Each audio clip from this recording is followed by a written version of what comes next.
Bulletin की शुरुआत करते हैं यूपी के नोएडा से, जहां पर फिल्म सिटी के पहले चरण का नक्शा पास कर दिया है और सीएम के साथ बोनी कपूर सीएम योगी से कल मुलाकात कर सकते हैं। यमुना प्राधिकरण ने फिल्म सिटी के पहले चरण का नक्शा पास कर दिया है और कल तक फिल्म सिटी के काम शुरू होने की तारीखों का भी ऐलान हो सकता है। फिल्म सिटी बनाने वाले बोनी कपूर कल सीएम योगी आदित्यनाथ से मुलाकात कर सकते हैं और सीएम द्वारा काम शुरू करने का उद्घाटन का निवेदन भी करेंगे। मुख्यमंत्री से मिलने के बाद से तारीखों का ऐलान किया जाएगा। पहले चरण में studio, hotel, green park, museum समेत कई काम होंगे और आने वाले 2 सालों में फिल्म की शूटिंग की भी शुरू होने की उम्मीद की जा रही है। और कल लखनऊ में बोनी कपूर और यमुना प्राधिकरण के अफसर मुख्यमंत्री से मुलाकात करेंगे। देखिए, फिल्म सिटी को लेकर के जितनी भी बाधाएं थे सभी दूर हो गई। सबसे बड़ी बाधा ये थी कि हमारा कंसेशन एग्रीमेंट साइन हो जाए, वो कंसेशन एग्रीमेंट साइन हो गया। फिर जमीन पर पोजीशन देना था, मौके पे जमीन उपलब्ध करा दी गई। इसके बाद लेआउट बनाना था, लेआउट जो है लैंड यूज के हिसाब से नहीं बना था, लैंड यूज की विपरीत लेआउट बना था। उसमें जिस तरह से बना था उस तरह से हमारा ये डीपीआर नहीं अप्रूव्ड है। हमारे फिल्म सिटी के डीपीआर में है कि पहले चरण में 3 साल में film city, film institute, backlot, film studio बनेंगे और फिल्म संबंधी काम होगा। उसके बाद अन्य एक्टिविटीज शुरू की जाएंगी। तो उसके अनुरूप चूंकि मैप नहीं आए 2 बार, तो उसको हमको बार बार उसमें आपत्ति लगानी पड़ेगी, उसको निरस्त करना पड़ा और फाइनली जो है वो सही लेआउट बन के आ गया। अब जो लेआउट बन के आया उसमें फिल्म इंस्टीट्यूट भी है, फिल्म सिटी के लिए सारे जो घटक हैं वो भी हैं। खबर यूपी के झांसी से है, जहां पर आकाशीय बिजली गिरने का मामला सामने आया है और बिजली गिरने से 16 बकरियों की मौत हो गई है।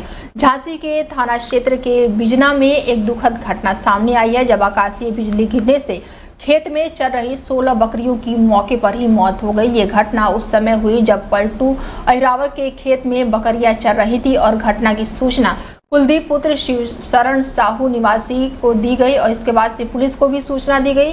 सूचना मिलते ही पीआरबी और थाना प्रभारी मौके पर पहुंचे। इसके साथ ही जांच में पाया गया कि लगभग 1 किलोमीटर दूर पलटू अहिरावल के खेत में 8 से 5 और बकरियां थी, जिसके साथ ही दिनेश यादव सिंह और उनकी 3 बकरियां मृत अवस्था में पड़ी हुई थी। प्रथम दृष्टि से बकरियों की मौत आकाशीय बिजली गिरने से होने का प्रतीत बताया जा रहा है। तो वहीं मामले की जानकारी उप जिला अधिकारी और क्षेत्रीय अधिकारी को भी दी गई है।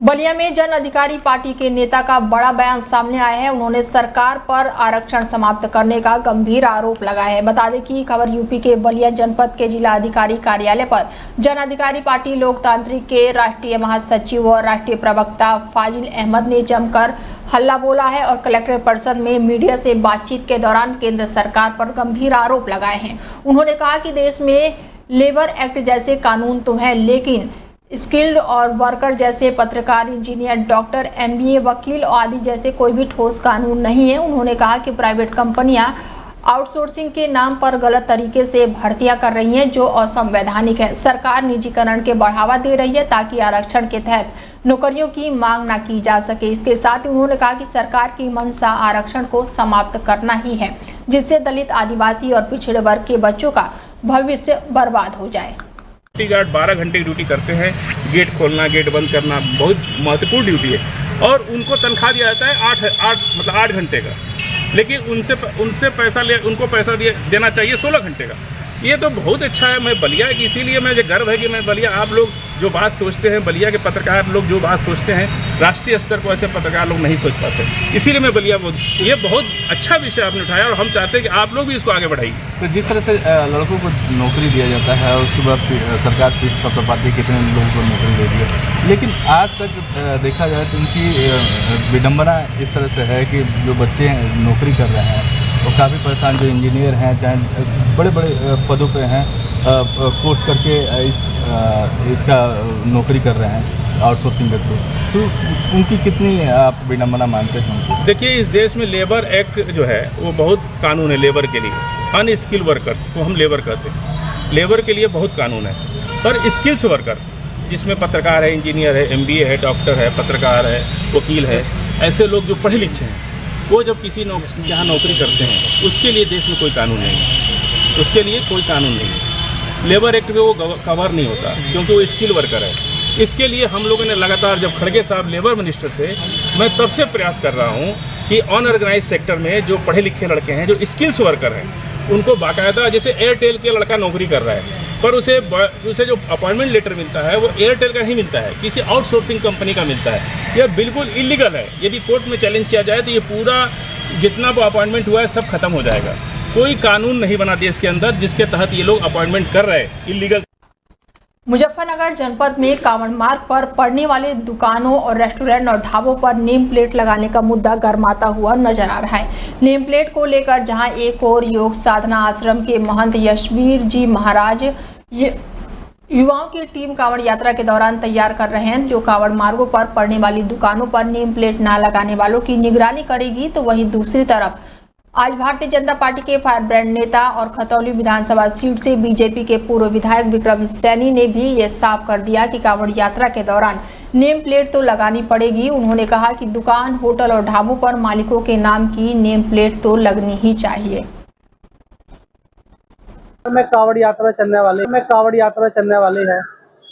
पिछली बार एक नेम प्लेट का मामला चला था, अभी भी लगातार महाराज सिंह गाँव में जाकर भ्रमण कर रहे हैं, क्या कहेंगे इसके? नहीं, नेम प्लेट तो लगानी पड़ेगी। जिसका भी ढाबा है, होटल है, उन्हें अपनी नेम प्लेट लगानी चाहिए।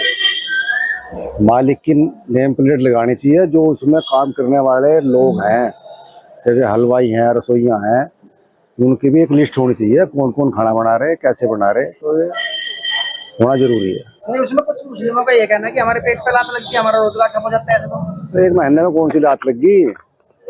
एक महीने में कहाँ लात लग गई? शाकाहारी बनाओ आप, क्यों मुर्गे बना रहे, क्यों अंडे बना रहे? तो एक महीने कहीं और कर लो काम, सेवा कर लो भाई। मौलाना नजर जो भोपे वाले हैं, उनका कहना है कि जो अलनूर फैक्ट्री है उसे हिंदू लोग चला रहे, ईसाई चला रहे, ईसाई चला रहे, हिंदू लोग नहीं है। विधायक जी, जो राहुल गांधी का जीजा चला रहा तो ईसाई है वो। गोरखपुर में समाजवादी पार्टी के नेता प्रतिपक्ष माता प्रसाद पांडे गोरखपुर पहुंचे, जहां उन्होंने विरासत गलियारे होते हुए मीडिया को ब्रीफ करना था, लेकिन नॉर्मल चौराहे पर ही भाजपा कार्यकर्ता और व्यापारी वर्ग एकत्रित हो गए और सपा वापस जाओ का नारा लगाते हुए सभी को वहीं रोक दिया। हालांकि इन सबके बीच हाथापाई में सपा के कुछ गाड़ियों के शीशे भी टूट गए, जिसके बाद से नेता प्रतिपक्ष माता प्रसाद पांडे सपा के तमाम कार्यकर्ताओं के साथ वहीं सड़क पर धरने पर बैठ गए। हालांकि कुछ देर बाद ही बीजेपी और व्यापारिक वर्ग के लोग भी सड़क पर धरने पर बैठ गए। पुलिस ने किसी तरह बीजेपी कार्यकर्ताओं को वहां से हटाया, जिसके बाद से माता प्रसाद पांडे और कुछ व्यापारियों से मिलकर उनसे बात की और अपने काफिले के साथ वो विशारद गलियों होते हुए तिवारीपुर होते हुए रवाना हो गए। वहीं इस मामले को लेकर ग्रामीण विधायक विपिन सिंह ने बताया कि जब गोरखपुर और प्रदेश का विकास हो रहा है और ऐसे में सपा चुनावी फंडा अपनाते हुए इस तरह के कार्य करके चर्चा पाना चाहती है, लेकिन गोरखपुर का व्यापारी वर्ग इस सपाइयों के क्रियाकल्पों का समझ चुका है, इसलिए माता प्रसाद पांडे और सपाइयों का विरोध हो रहा है। विरोध प्रदर्शन हो रहा है, क्या कहना है इसको लेकर? ये भारतीय जनता पार्टी देखिए, ये विरोध प्रदर्शन इसलिए हो रहा है कि भारतीय जनता पार्टी नहीं बल्कि यहाँ की सरकार ने व्यापारियों के साथ उत्पीड़न किया है, उनका मकान गिराया है, सड़क चौड़ा करना है ठीक है, लेकिन उनको उचित मुआवजा देना चाहिए, सर्किट रेट से मुआवजा देना चाहिए। कोई मुआवजा नहीं दे रहे हैं, कोई सुविधा नहीं दे रहे हैं, ज़बरदस्ती चौड़ी के नाम पर इनका घर गिराया जा रहा है, दुकानें गिराई जा रही। अगर हम लोग सब देख लेंगे तो इनकी पोल खुल जाएगी। इसलिए भारतीय जनता पार्टी के लोग अपनी कमियों को छिपाने के लिए ये रास्ता रोक रहे हैं। सर, क्या प्रोटोकॉल था? प्रोटोकॉल के तहत कहाँ जाना था? प्रोटोकॉल के तहत हम लोगों को घंटा घर तक जाना था, धर्मशाला तक रूट चार्ट दे दिया गया था प्रशासन को। तो प्रशासन की जिम्मेदारी है कि उस रूट चार्ट के हिसाब से वहाँ तक हम लोगों को पहुँचा दे।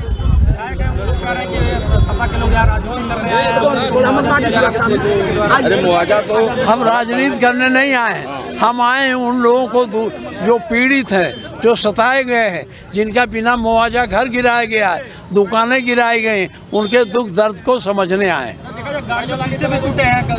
अरे ये तो गाड़ियों के शीशे क्या, जब दुकान तोड़ डाले तो जो गाड़ियों का शीशा कौन पड़ा? आप लोगों की क्या होगी? अब हम तो कोशिश कर रहे हैं कि जहाँ हमारा रूट है चले।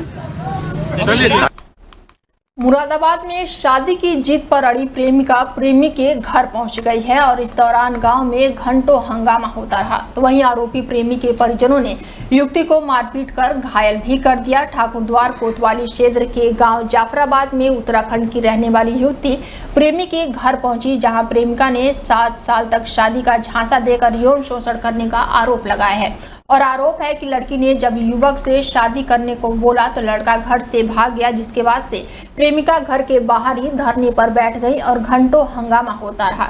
सूचना के बाद मौके पर पहुंची पुलिस ने लड़की प्रेमी के घर से हटाने की तैयारी नहीं हुई। युवती का आरोप है कि आरोपी प्रेमी रिजवान 7 साल से उसको अलग अलग होटलों में ले जाकर उसके अस्मिता से खेलता रहा और इतना ही नहीं, लड़की का अन्य जगह रिश्ता तय होने पर प्रेमी रिजवान ने पीड़ित की अश्लील फोटो भेजकर उसका रिश्ता भी तुड़वा दिया है और अब भी खुद भी शादी करने से अब इनकार कर रहा है। अब यहाँ क्यों धरना दे रहे हैं? ये जो है मोहम्मद रिजवान अलीमुद्दीन का बेटा, इसने मेरे साथ 7 साल से मुझे यूज करने के बाद आज निकाह के लिए मना करा। उसके घर वाले डिमांड रखते हैं। जब लड़का मुझे रूह में लेके गया तुमने जब नहीं रोका। आज इन्होंने 4 बहनों ने मुझे मिलके मारा है इनकी। अभी आपका क्या यहाँ क्या चाहते हैं? अब आप क्यों हैं? चाहते हैं निकाह की गुहार लगाइए, मेरे को ही चाहिए मुझे। अब अच्छा, मेरी लाइफ खराब की तो उसी ने की है ना। तो आप कानूनी कार्रवाई क्यों नहीं चाहते? कानूनी कार्रवाई सब होगी, सब चाहती हूँ। मुझे निकाह की गुहार है, कानूनी कार्रवाई से क्या होगा? अच्छा, कब से आपके साथ है? 7 साल से। यूपी के बदायूं में खनन माफियों के खिलाफ चला अभियान और अवैध मिट्टी खनन कर रहे ट्रैक्टर ट्रॉली को भी पकड़ा गया। बता दें कि एसडीएम ने खनन माफियों के खिलाफ अभियान चलाया और मार्ग पर अवैध मिट्टी खनन के ट्रैक्टर ट्रॉली तेज रफ्तार से फराटे मारकर भाग रही थी और इस दौरान एसडीएम धर्मेंद्र सिंह अवैध मिट्टी खनन कर रहे ट्रैक्टर ट्रॉली को पकड़ लिया और पुलिस को खनन कर रहे ट्रैक्टर ट्रॉली को सौंपा और खनन माफियों में इस दौरान हड़कंप मच गया। पुलिस के संरक्षण में हो रहा था अवैध खनन। एसडीएम ने पुलिस को सूचना दी और आधे घंटे में लेटर भी पहुंचा और एसडीएम ने नाराजगी जाहिर की और पूरे मामले की जाँच के लिए आदेश दे दिया। खबर यूपी के शाहजहां से है, खबर यूपी के शाहजहांपुर से है, जहां पर बड़ा सड़क हादसा हुआ है। हादसे में एक की मौत हो गई है। रोडवेज बस से उतरते हुए ट्रक की चपेट में आने से व्यक्ति की मौत हो गई। बता दें कि पुलिस ने शव को पोस्टमार्टम के लिए भेज दिया है। तो वहीं ट्रक चालक हिरासत में है। मंगलवार सुबह नगर में एक दर्दनाक सड़क हादसे में एक व्यक्ति की मौके पर ही मौत हो गई। रोडवेज बस से उतरते ही वो ट्रक की चपेट में आ गया।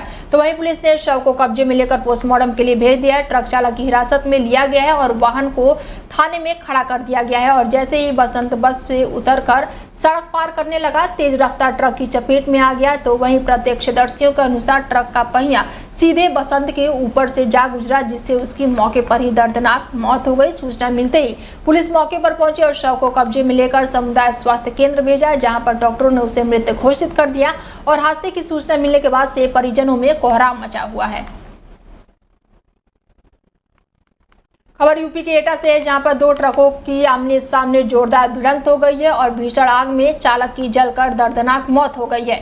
2 ट्रकों की आमने सामने की भिड़ंत में आग लगी है और आग लगने से चालक की जलकर मौत हो गई है। मौत का रास्ता बनी आगरा रोड पर नदी की पुलिया है और वन वे पुलिये पर 2 ट्रक आपस में टकरा गए हैं और दोनों पूरी तरह से आग का गोला बन गए, जिसके बाद से ट्रक ड्राइवर जलकर पूरी तरह से राख हो गया। तो वहीं मौके पर दमकल विभाग की गाड़ियां पहुंची, जिन्होंने कड़ी मशक्कत के बाद किसी तरह आग पर काबू पाया। बीच पुलिये पर सुबह 4 बजे आपस में टकराए थे माल से लदे हुए दोनों ट्रक और जिसमें दोनों में आग लग गई। वन वे होने की वजह से बड़ा हादसा हुआ है। एटा आगरा रोड जनपद का सबसे व्यस्त रोड है, मगर सदियों से सिंगल रोड की पुलिया से डेली लाखों वाहन गुजरते हैं और कई किलोमीटर तक रोड जाम रहता है। तो वहीं मौके पर पहुंची पुलिस ने किसी तरह जाम खुलवाया।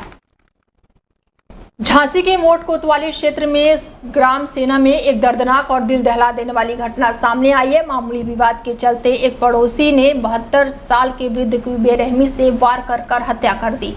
घटना के बाद से पूरे गांव में दहशत और सनसनी फैल गई है। पुलिस ने मौके पर पहुंचकर शव को कब्जे में लेकर पोस्टमार्टम के लिए भेज दिया और आरोपी की तलाश में जुट गई। जानकारी के अनुसार ग्राम सेना निवासी परमल लाल अपनी पत्नी के साथ गुरुवार को मध्यरात्रि अपने बाड़े में सो रहे थे और इसी दौरान मोहल्ले का एक पड़ोसी जो फर्नीचर के काम में प्रयुक्त होने वाले वसूला लेकर आया और सो रहे वृद्ध पर सिर पर तबातोड़ कई बार वार कर दिए। वृद्ध की चीख सुनकर पत्नी दौड़ी और लेकिन तब तक आरोपी दीवार फांदकर मौके से फरार हो चुका था। घबराई हुई महिला ने तुरंत परिजनों और मोहल्ले वालों को सूचना दी। आनन फानन में परिजन वृद्ध को प्राइवेट वाहन से समुदाय स्वास्थ्य केंद्र लेकर पहुंचे, जहां डॉक्टरों ने उसे मृत घोषित कर दिया।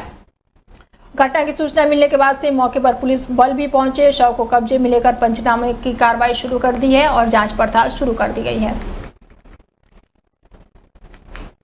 खबर यूपी के हरदोई से है, जहां पर पहलवान की हूटर लगी स्कॉर्पियो कार का चालान काटा गया है। पुलिस से झड़प करना भी शुरू किया और जिसके बाद से प्रदर्शन भी किया गया। सांडिल्य पुलिस ने किसान यूनियन के जिला अध्यक्ष कादिर पहलवान की हूटर लगी स्कॉर्पियो कार का चालान किया तो जिला अधिकारी ने पुलिस से झड़प कर समर्थन भी शुरू कर दिया और प्रदर्शन भी दिया। इसके साथ ही पुलिस ने कादिर पहलवान और 4 लोगों को नामजद करते हुए 50 अज्ञात लोगों के विरुद्ध मुकदमा दर्ज कर लिया है।